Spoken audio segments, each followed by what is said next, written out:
Restoring Darkness is brought to you by Evluma, illuminating the pursuit of dark skies. Welcome back to the Restoring Darkness podcast. On today's show, I have Anna Terreros-Martin. Anna is a children's book author and illustrator who is passionate about animals and wildlife. She received a first-class degree in illustration from Sheffield Hallam University and a master's in children's book illustration from Cambridge School of Art. Anna's latest picture book, Can You See the Stars Tonight?, published by David Fickling Books, is a story about the impact light pollution can have on puffins, little birds, and what we can, maybe they're big birds, I don't know, and what we can do in our own homes to help our local wildlife when it comes to light pollution. Anna is on Instagram at annas_doodles.uk, on Twitter at Anna_Terreros, and her website is annaterrerosmartin.co.uk. And of course, if you go to the Restoring Darkness podcast website and you click the link, all those links will be there if you want to find them. But before we get to my conversation with Anna, I want to tell you guys a little bit about the Lighting in Darkness Foundation. We launched, and we are looking for an executive director. That's right. We're also looking for people to volunteer and help out. And you know, over my life, I've volunteered in many different campaigns, political campaigns, and worked on different things in that time. And there's many different ways that people can contribute. They can volunteer their time. They can work full-time in these types of industries and in the not-for-profit world. They can knock on doors. They can send letters. But they also can give money. And you know, a lot of people, they don't have the time to volunteer. They're very busy at this point in their life, but maybe they've been blessed. And if you're one of those people and you want to share some of your wealth and give it to a good cause, why not give it to the Lighting in Darkness Foundation? You can do that by going to the restoringdarkness.com website. You click the donate link. And why not become a monthly donor? That would be fantastic. We haven't got one yet, but we're looking. So why not become a monthly donor? Help us out, any amount. And also you can one-time donate.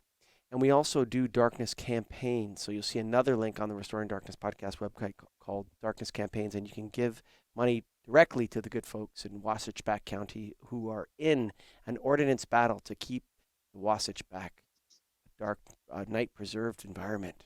Good folks down there are working really hard, and they're in a battle, so you can help them out as well by going to restoringdarkness.com. Anna, welcome to the show. Hi, thank you for having me. You know, we often, people talk about, well, let's get to the children with this issue and, start teaching the next generation about this, and then they'll come into this and it'll be easier for them to make these kinds of choices.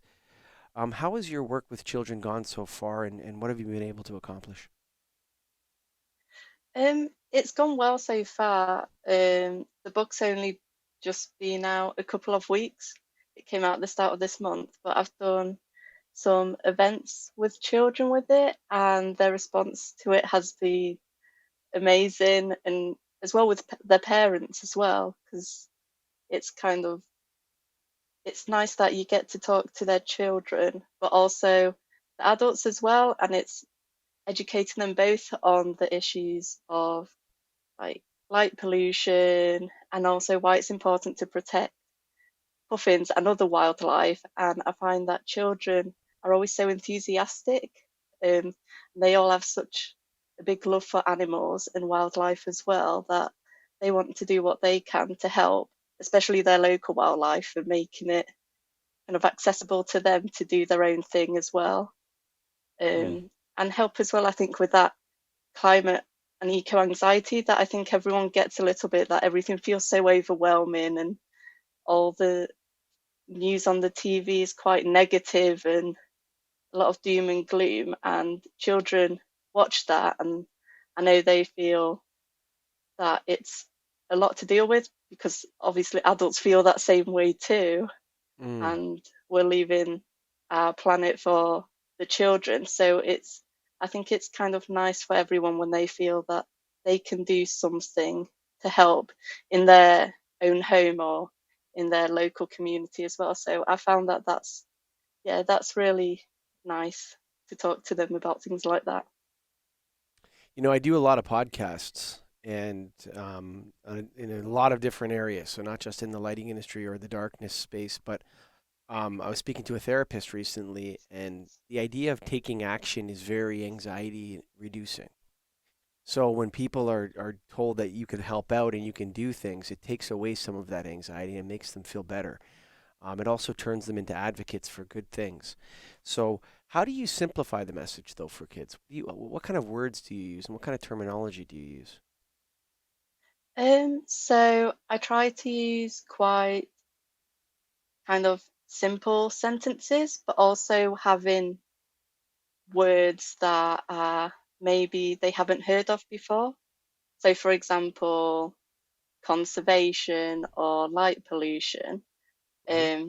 because the age range of the children's picture books are starting to read. Some can't read yet, so they're being read to by their parents or teachers, and others are starting to read. But I think as well, I found that it's good not to be scared about putting larger words Mm. into books, that are key words, because then they can expand their vocabulary as well and learn what does this mean, and then want to, so say for example like conservation, it's like, oh, what does conservation mean?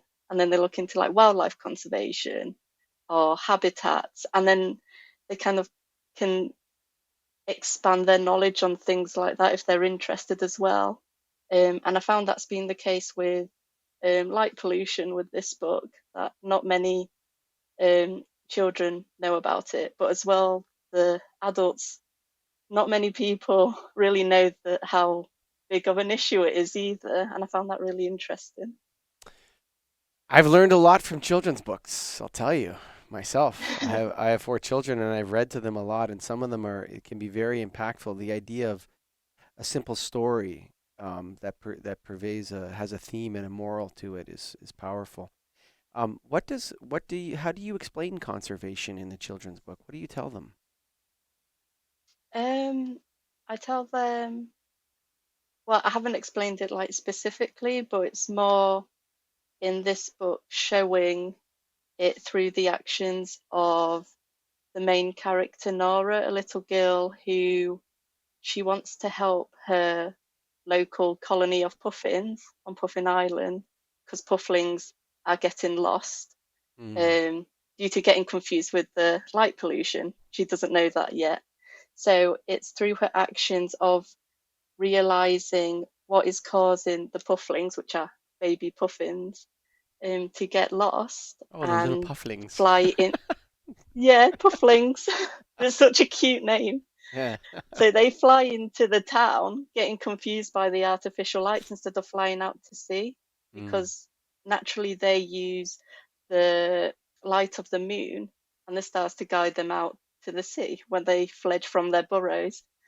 Um, but the lights from local towns, as seen in Iceland, um, the pufflings, some of them get confused and they fly towards the artificial lights mm, into the town and get into all sorts of trouble. Um, and like in this book, a little puffling flies in through Nora's window, and then she helps with her dad's helps them to take the puffling back to the island, figure out what's causing the pufflings to get confused, which is the light pollution, and then shows her class, um, about the issue and how they can all help if they work together. And I think in, it's showing through the actions what conservation is and mm, how everyone can work together to do their own bit, even if it's something small like closing your curtains or switching off your lights mm. and things like that. You know, I think I know why you chose puffins because of the little pufflings. It's such a cute name, and kids are going to go crazy over that. Like even my daughter, my youngest, who's 14, would love to hear about the little pufflings. So I think I have to get your book for sure. But tell me, when the kids are at, what kind of questions have you done a reading yourself, like with your book? Have you read to kids? When you're done the book, what kind of questions do they ask you?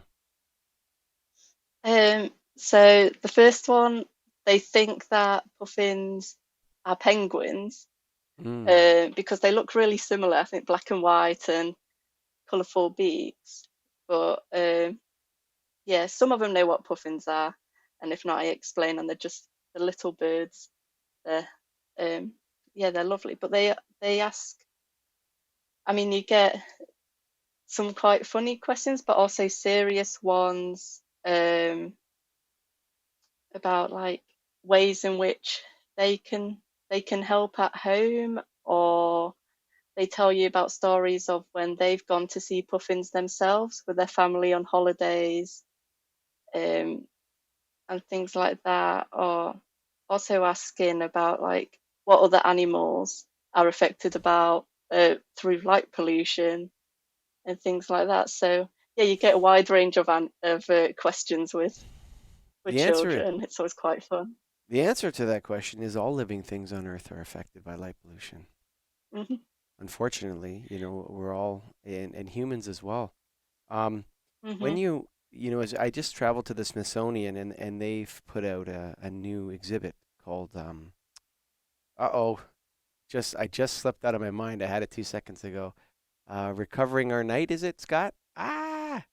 It's Recovering Our Night Sky. I can't remember. Sorry, all the people down at the Smithsonian. It's just out of my head right now what it's called. But anyway, it's a beautiful exhibit, and it goes through all the different factors that are involved in light pollution. And your book is called "Can You See the Stars Tonight?" And when I was talking to the exhibit designers, one of the things that they mentioned to me was that the Milky Way has become something that people look at in pictures, that most people have never seen it, or they don't even know where it is. They can't even identify it. It's so sad. Um, It is. do many of the kids that you speak to, you're in Britain, obviously. I'm assuming you're in Britain, right? Yeah. Yeah, because Yeah, that's right. the Yeah. podcast is at 10 Eastern. All my British podcasts are always at 10 o'clock Yeah. Eastern time. So the you know, do any of the kids have any stories for you about seeing the stars, or is there a kind of is that conspicuously absent from your talks with the kids?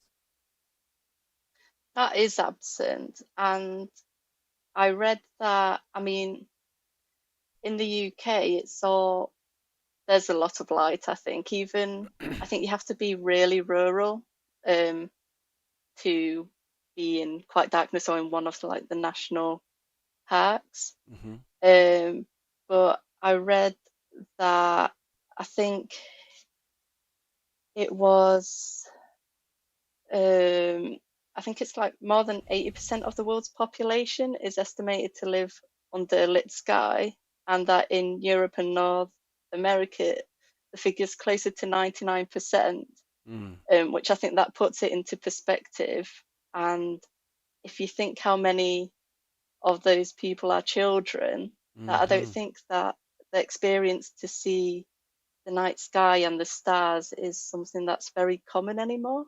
And unless you specifically go out to somewhere that is kind of completely dark, and for most people, I think that live in cities and towns, that's quite difficult to do a lot of the time, to go out and do that. This summer, I got the chance to go to Bardsey Island, and it's from this year, it's become the first dark sky sanctuary in Europe, which Hmm. is it was amazing to go to that, and for that to be a place in the UK. It's in Wales, Hmm. um, and talking to the people that work there and the volunteers, they're so passionate as well about making the night sky more accessible to everyone, um, all over the UK and all over the world as well, especially children, because I think that just simply seeing the night sky, just looking at the stars, even if you're not into astronomy or anything like that, Mm. it's something so special that it really impacts you. Hmm. Um, and it's that connection, I think, with nature, and also in a way, I guess, with everyone's ancestors as well, because back with at the very beginning with early humans, they imagine like the night sky they must have been able to see and use it to navigate the stories that the night sky provided for them. I think it's just something that we've lost touch with now, um, as society, kind of worldwide. I think, which is quite sad. Yeah, there's a reason why we sent burned lamb smoke up to the sky. It's not because of the clouds, it was because of the stars, right? When we were making our sacrifices in our early years of human development, we would that's where we'd lie and look up and we would imagine and dream and come up with characters and stories and all these different myths and lores. They all reside in the sky, from the Roman gods to the Aztecs to the Egyptian Great Pyramid of Giza being aligned to the center star in Orion's belt. It's in our heritage, and I wonder sometimes, Anna, if, like the little pufflings, we have lost our way because we can't see what we're supposed to see at night. That's very true. I Yeah, I often, agree.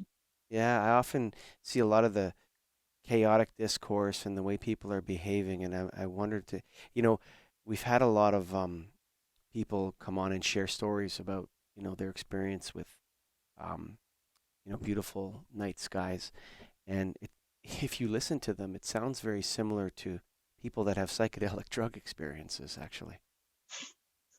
You know, and I wondered to myself if we can if there's a way back to that. Um, do you've agreed with that? Um, in the children's book world, I'm lucky to live in Canada. So when Canada's north of, if you go 100 miles north anywhere in Canada, if you just drive or get there by train or whatever, you usually have access to this. So Canadians would probably have a little more, and there's many Canadians in this movement. Um, do you think we can accomplish this, Anna? Do you think if we can reduce light pollution to a point where we can actually see the stars again?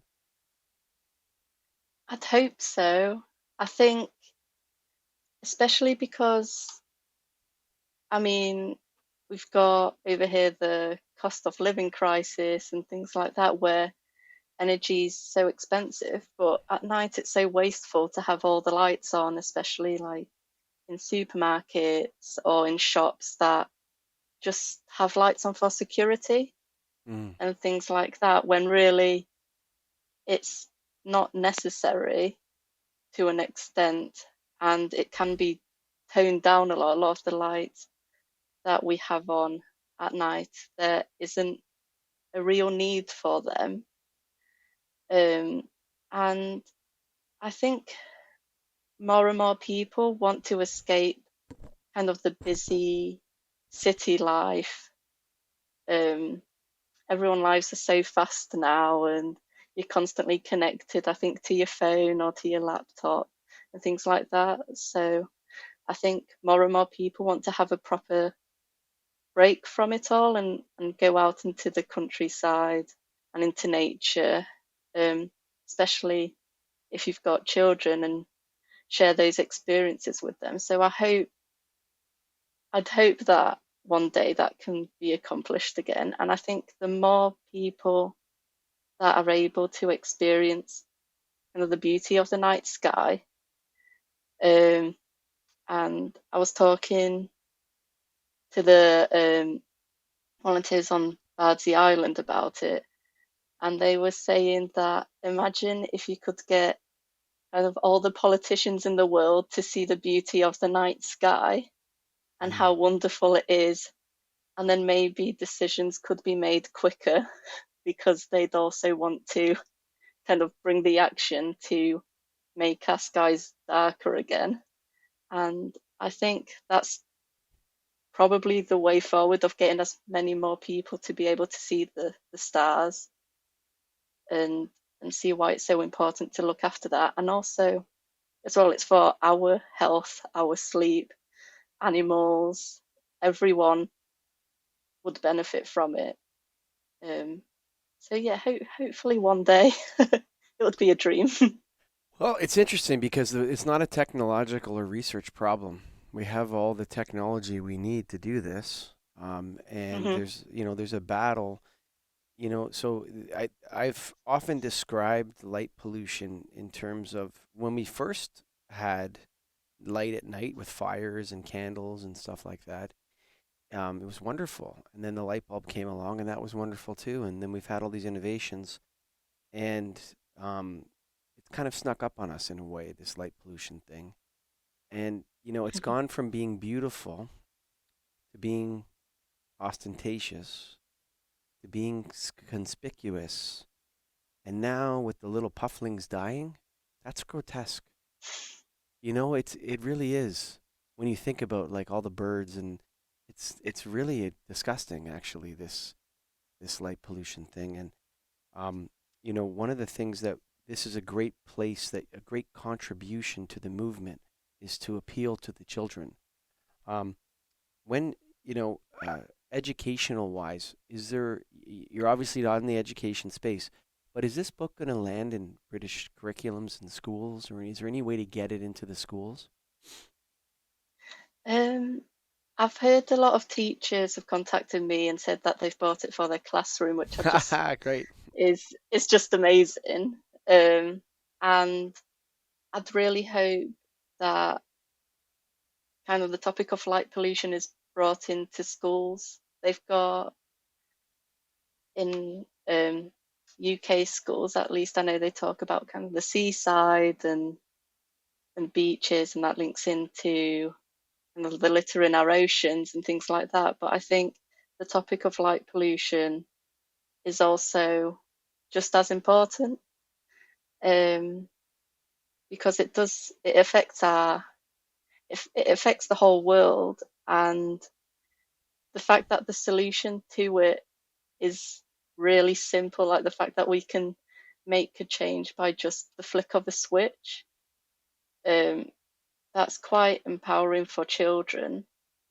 But also, I guess it's quite frustrating that that is the issue, that so many people can't just do the simple thing. I think that's just when spreading awareness about it. And at the back of my book, I've got a spread that shows what we can do in our own homes to reduce the light we create, and how, like, for example, you can do simple things like switching off your light, or closing your curtains, or using a light shield in your garden so the light's directed downwards, or using warmer colour lights instead of blue ones.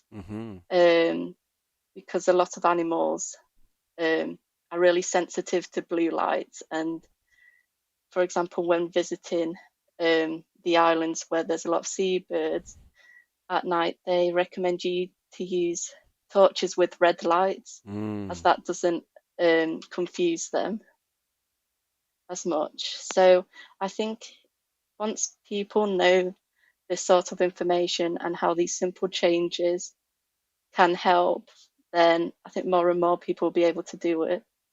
Because it's like, I guess, litter picking. Everyone knows that you can go out and do it, and more people do things like that, or recycling and things that they can do at home, like you say, make kind of putting things into action then also reduces your own anxiety about the world and like climate change and all that. And everyone, I think, deep down does want to make the world a better place for themselves and their children. So I think once people know about these things, because to be fair, since a couple of years ago, I didn't know about the effects of light pollution either. And I was like, wow, there's so much that I could have done as well growing up that I just didn't know.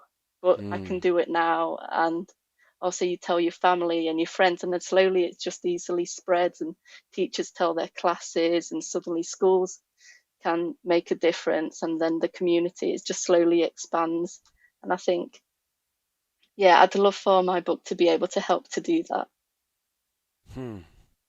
Well, you mentioned the different issues that are so commonly associated with environmentalism: plastics in the ocean, carbon dioxide, climate change, all these different things. Those movements need to elevate and acknowledge the darkness restoration and night preservation movement. Why? Well, because it's, first of all, when you're a kid and you're in a class and someone comes along, we're going to talk about climate change today. And it's like, we're all going to burn in hell. Like that's kind of the message. You know what I'm saying? Right? Yeah. And then they leave, It's and it's like, well, we hope these windmills work out because otherwise we're screwed. You know what I mean? And it's like that's kind of the message. I mean, I hate to say it, but you know what? If we okay, so step back. You don't know how to build this many nuclear reactors or solar panels or whatever. You got those issues. But you know what? Night preservation and darkness restoration are a wonderful way to use less energy. Okay? We can reduce our exterior lighting energy by 60, 70, 80, 90%. Okay? And that will reduce our consumption of electricity. We burn less coal, we burn less gas, we use less energy. And so this is a solvable environmental problem. Yes, I'm saying there's a chance, there's hope. You know, we can solve this issue. Let's turn away. And you know what? By the way, they're collecting the plastics in the ocean. You know, I saw it was a Canadian company. They built this wonderful ship and they have this big thing and they're going along and they're collecting the plastics in the ocean. And you wouldn't believe the stuff they pull out. And they're not getting the fish, they're just getting the plastics. And so, you know, I do believe the negativity is a little bit too much for kids. You know, I don't think it's healthy. I really don't, to have that much negativity without a solved problem, without the puffling flying home. You know, the puffling has to get home. Otherwise, the kids are going to feel terrible. Exactly. I completely agree. I think that's the problem with, I guess, a lot of the more environmental books for children, that it is very like doom and gloom. It's so Mm-hmm.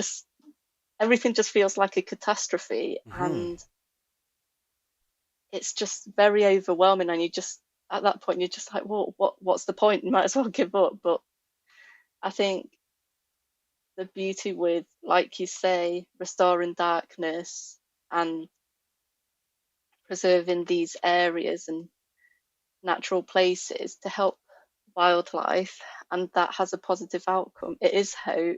And I think now more than ever, people need to actually hear hopeful stories, and that things do actually have a solution, and that actually, if everyone just kind of put the time and energy into doing that, then it's actually not that difficult to solve technically, because there is a solution for it. It's just getting people to do it, I think. Well, I got good news. I got good news for you in one respect. Um, and we don't need everyone, you know. And That's always good. primarily, we need the lighting industry.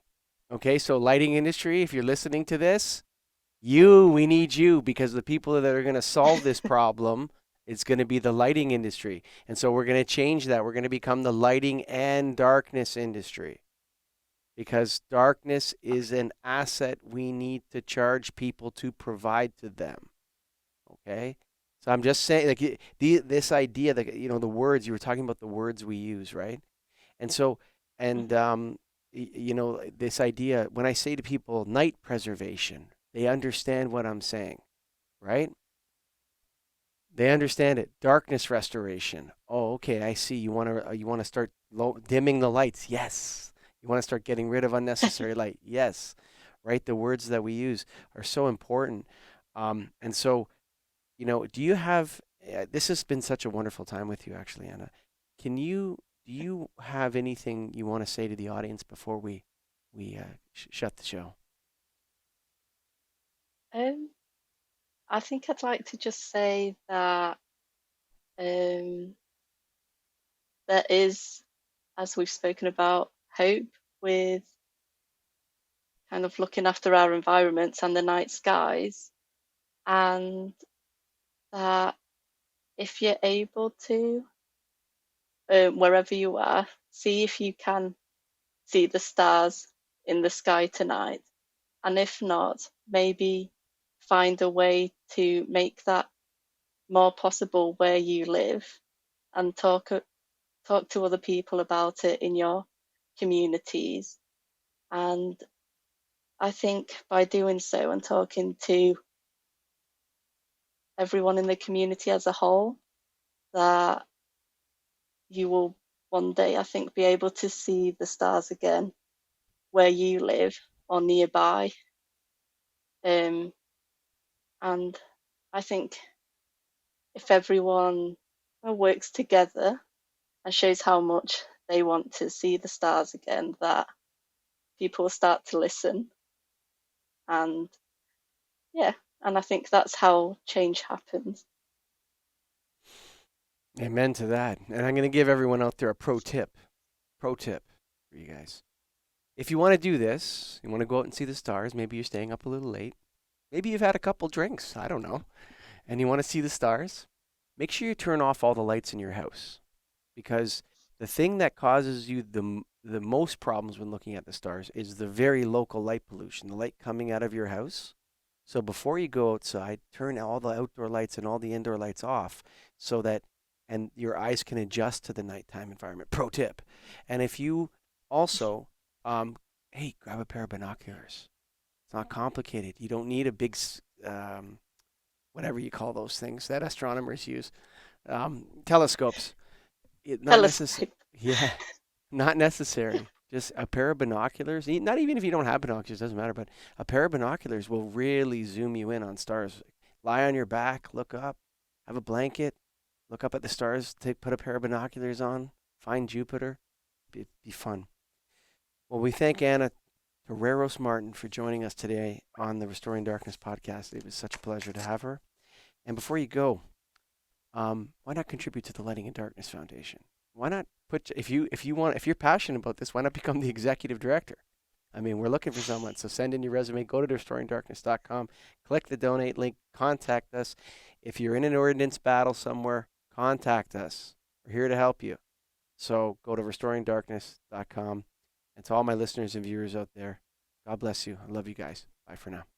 Look no further for dark sky-friendly products than Evluma. Since its first product launch, Evluma has carried one or more International Dark Sky Association certified models. If your customer cares about light pollution, suggest the OmniMax with shielding or the Area Max with full cutoff to reduce uplight and glare. Evluma, illuminating the pursuit of darkness.